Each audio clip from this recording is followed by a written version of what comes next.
Departamento del Tesoro de Estados Unidos anuncia la semana pasada sanciones económicas contra un narcotraficante ecuatoriano y otro mexicano vinculados a los cárteles de Sinaloa y al de Jalisco Nueva Generación. Se reveló la acusación que hace Estados Unidos a un ecuatoriano cuando lo cataloga como uno de los principales suministradores de cocaína del cártel de Sinaloa. ¿Y desde dónde le hacían llegar la mercancía? Desde su sede, aquí en Guayaquil. ¿Cómo operan? La organización fabrica la droga en laboratorios del sur de Colombia, la trae a Ecuador y desde aquí, por tierra, mar, aire, el destino final es México. Nos acompaña hoy el coronel Mario Pazmiño, exdirector de inteligencia del Ejército. Contacto directo.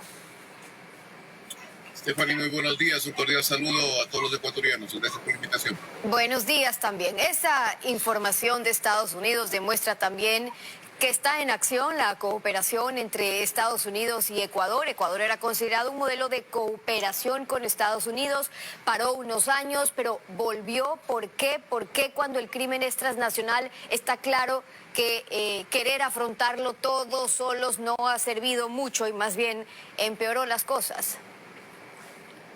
Básicamente, el tema de cooperación internacional es fundamental para el Ecuador en virtud de que los pocos recursos que tiene el país y la tecnología que tiene también pues no son suficientes para poder combatir en forma frontal y enérgica el crimen organizado transnacional. Recuerde que desde el año 2012, 2010 aproximadamente, el país tenía aproximadamente 2.844 millones en cooperación internacional y esta comenzó a decaer a raíz de las políticas internacionales que tenía el gobierno de Rafael Correa, dejándonos pues sin algunos recursos internacionales. Pero paralelamente a esto, también recuerda usted, Stephanie, que el gobierno de la administración Biden ya nos había catalogado a nosotros como un país de procesamiento.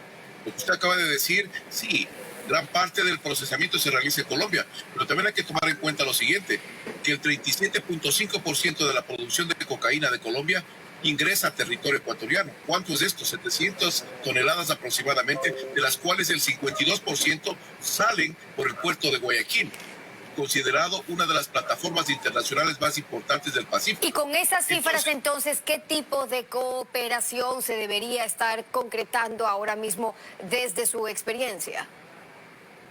Lo que está planteando el presidente Guillermo Lasso me parece fundamental. El Plan Ecuador, un Plan Ecuador con una visión diferente, con una visión mucho más integradora, no solo presencia militar, no solo pie de fuerza, sino también ampliar la cooperación en el sentido del desarrollo del país. Recuerde que hay dos potenciadores fundamentales que utilizan estas amenazas transnacionales y esos potenciadores son la pobreza y la mala distribución de los recursos que tiene el Estado. Entonces, esos dos potenciadores son los que facilitan la labor del crimen organizado transnacional. Ahora, el gobierno de Estados Unidos tildó al ecuatoriano de ser uno de los narcotraficantes más importantes en el mundo en la actualidad, lo dijeron. Y si opera desde aquí, y el Estado está incautando droga como nunca antes, y si Colombia entonces ha aumentado su producción de cocaína, pero la siguen sacando desde Ecuador, es evidente que Ecuador está cada vez más amenazado por el narcotráfico y por el crimen organizado en las disputas de territorio. Usan principalmente los puertos. ¿Usted sugería militarizar los puertos y que para eso no se requiere ninguna reforma?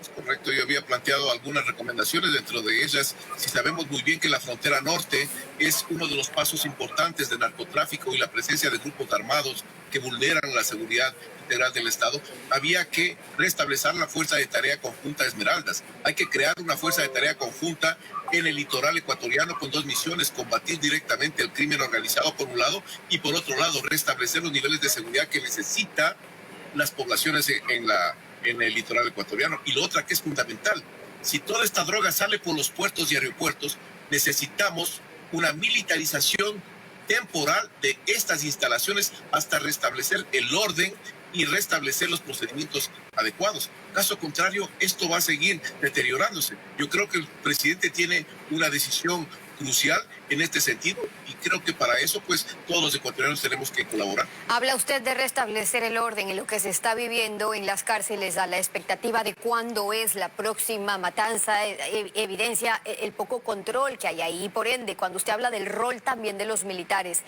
el que los militares puedan ingresar a las cárceles, ojo, cuando la Corte Constitucional les dice, no, ustedes desde afuera, ustedes no pueden entrar, ¿en qué sí podrían aportar los militares para enfrentar eso, el caos, las matanzas, el control de los jefes de las bandas desde sus celdas? Yo creo que básicamente lo que tiene que hacer la institución es el paso que ha dado al momento. Colocar una fuerza de reacción inmediata cerca del centro penitenciario que mayor problemas ha traído durante estos últimos años, y esa presencia ahí pues va a facilitar una reacción inmediata. Quien tiene que ingresar directamente, porque es parte de su misión constitucional, es la Policía Nacional, y tendrá que tener un refuerzo en el perímetro exterior, las Fuerzas Armadas. Pero no creo yo que este ingreso del personal militar directamente hacia los centros carcelarios sea una solución. La solución ahí no está tampoco en la Comisión de Pacificación, que al momento, como yo le decía a la señora Curvelo, yo daba un plazo de 2 meses máximo para que esta comisión pues vea los resultados que está teniendo. Ya hubo un conato de incidentes en la penitenciaría del Litoral días atrás. Ok, eso le iba a preguntar, porque mientras los militares se quedan afuera y lo que plantean es que todavía estén afuera, lo que hay que hablar es sobre los resultados, y los resultados es que al interior ya vemos lo que está pasando, y ante la probabilidad de que pueda ocurrir algo similar y los mensajes que están enviando las bandas también. Entonces, ¿qué habría que esperar para ver si resulta o no buena idea el que los militares se sigan quedando afuera? Básicamente tendría que haberse una reforma, primero constitucional, segundo otra disposición por parte de la Corte Constitucional en el que autorice el ingreso de los militares hacia los centros carcelarios, porque esa es misión fundamental de la Policía Nacional. La Policía Nacional tendrá que incrementar su pie de fuerza y operar directamente en los centros carcelarios para restablecer el control. Recuerde usted que ahí hay dos problemas estructurales. Un problema es la corrupción que campea en todo el centro carcelario y con todas las autoridades, y la segunda es la proliferación de megabandas que se están disputando estos famosos santuarios territoriales de cada uno de los pabellones. Por eso es que se evidencia el riesgo de que sea bajo los mismos mecanismos que se pretenda generar cambios, cuando ya sabemos cómo los tentáculos de la corrupción está tocando varias instancias del Estado. Ahora, ¿por qué resulta Ecuador ser tan atractivo para estas bandas criminales y más fácil para sacar por aquí la droga? Digo más atractivo porque el subdirector nacional de investigación antidrogas de la policía decía que se ha notado también presencia de mayor cantidad de personas de otras nacionalidades, que antes no había tanto. Él hablaba, por ejemplo, de ciudadanos albaneses detenidos por narcotráficos, 5 puntualmente en el último tiempo, sin generalizar, pero el empezar a ver otras nacionalidades que se empiezan a vincular con el crimen ya desde este país. Lo que pasa, Stephanie, es que no estamos haciendo un análisis correcto. El problema que tenemos en el país es que el crimen organizado ha penetrado desde mucho tiempo atrás.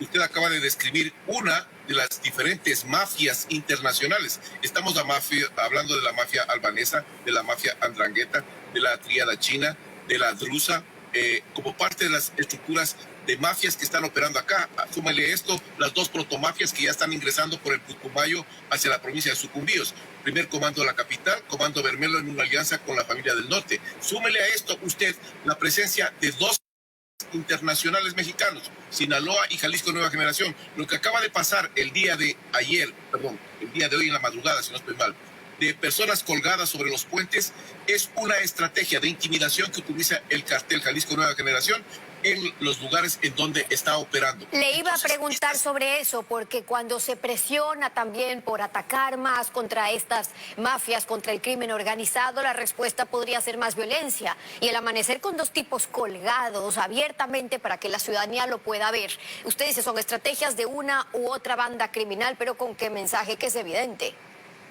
El mensaje básicamente es que ese territorio que está operando en ese momento una banda es un territorio que se lo va a defender a toda costa, a sangre y fuego.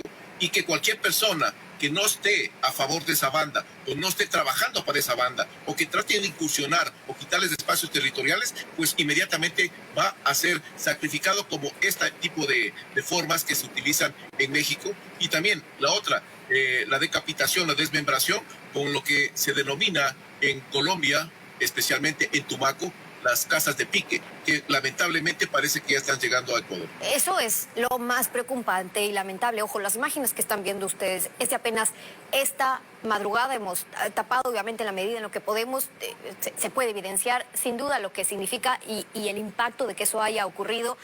Y también uno piensa cómo opera desde Ecuador entonces uno de los más importantes narcotraficantes, dicho por Estados Unidos, y sus tentáculos, uno de los más importantes también para estas bandas internacionales, porque ahí es donde entra inteligencia. Y hagamos algo de memoria.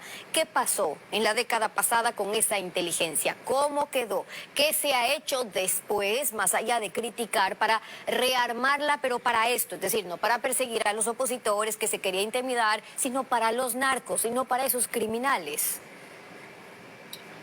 Partamos de un análisis rapidísimo. La persona que está al momento siendo buscada por los Estados Unidos trabajaba con el capitán Telmo Castro. El capitán Telmo Castro, que falleció con 13 o 17 puñaladas en la penitenciaría del Litoral, era el enlace directamente del Chapo Guzmán. En otras palabras, era el cartel de Sinaloa operando en territorio ecuatoriano. Al morir Telmo Castro, pues esta persona le sucede y mantiene los contactos que tenía Castro, cartel de Sinaloa, y amplían un poco más, amplían hacia el cartel Jalisco Nueva Generación. Aquí dirán algunos, pero si está trabajando con el cartel de Sinaloa, ¿por qué comienza a trabajar con el cartel Nueva Generación? Señores, en el negocio de la droga, al mejor postor es al que se le entrega, y mientras todos estén conformes, no existe problema, pues siguen comercializando la droga. Hay un punto importante también aquí, y el punto importante está en que los niveles de penetración que tienen al momento estas estructuras delictivas de crimen organizado transnacional han traspasado los sistemas de seguridad nacional. ¿Por qué estamos como estamos? Porque en el año 2003-2004 se da un cambio de estatus en nuestro país. ¿Y por qué se da ese cambio de estatus? Porque se dio una reunión en Sinaloa, en una de las villas, allá de uno de estos narcos, en donde estuvieron reunidos narcotraficantes colombianos y mexicanos, y ante la presión que tenía el presidente Uribe sobre las plantaciones de cocaína, plantearon trasladar gran parte de esa infraestructura a otros países, países que tenían fronteras débiles, sistemas de seguridad bajos, altísimos niveles de corrupción, países que permitían el lavado de dinero, países que eran dolarizados. En definitiva, estaban describiendo al Ecuador y también, a excepción de la dolarización, estaban describiendo a Venezuela, que se constituyen al momento los dos países por donde sale la mayor cantidad. Estamos viviendo parte de las consecuencias de que Ecuador se convierta en ese exit-salida para mucha de la droga que hoy se está produciendo. Pero le preguntaba, y me gustaría cerrar por ahí, dejando planteada lo que a su juicio, desde su experiencia, también es necesario trabajar en recomponer inteligencia. Usted me habla, ok, uno, recursos. Ya sabemos que para eso se necesita, y por eso es tan importante también la cooperación, porque esto no es lucha solamente del Ecuador, sino el país que están escogiendo. Uno, recursos, pero luego inteligencia, para que no tengan el problema de que ni siquiera el celular pueden estar conectados, o las bandas que de hecho acabamos de transmitir esta mañana, por ejemplo, bandas pequeñas que estaban conectados con los propios sistemas de la policía porque ya sabían para dónde iban a ir los operativos. Es decir, en inteligencia, ¿qué falta para cerrar? Lo que falta básicamente son profesionales que conozcan de la materia y estén trabajando en esa área. Lamentablemente, hay que decirlo, no cuenta inteligencia, el sistema de inteligencia actual no cuenta con profesionales altamente capacitados. Esto del sistema de inteligencia no es de improvisación, no son cuotas políticas ni tampoco amigos. Esto es como un quirófano donde usted lleva a los mejores profesionales para que puedan atender a un paciente. Y el paciente está en estado crítico y se llama Ecuador. Mario Pazmiño es director de inteligencia del Ejército y en Contacto Directo, gracias por haber estado con nosotros. Gracias, Estefanía, por la invitación. Son las 7 de la mañana, 12 minutos. Aún el país no se encuentra abastecido de medicinas. En un cierto por ciento muchas familias no tienen recursos para cubrir las recetas y además recetas costosas. Se anuncian planes, pero faltan por arrancar algunos otros y vamos a volver con el doctor Wilson Tenorio, el presidente del Colegio de Médicos del Guayas, para hablar sobre eso. ¿Qué desea usted en nuestra sintonía?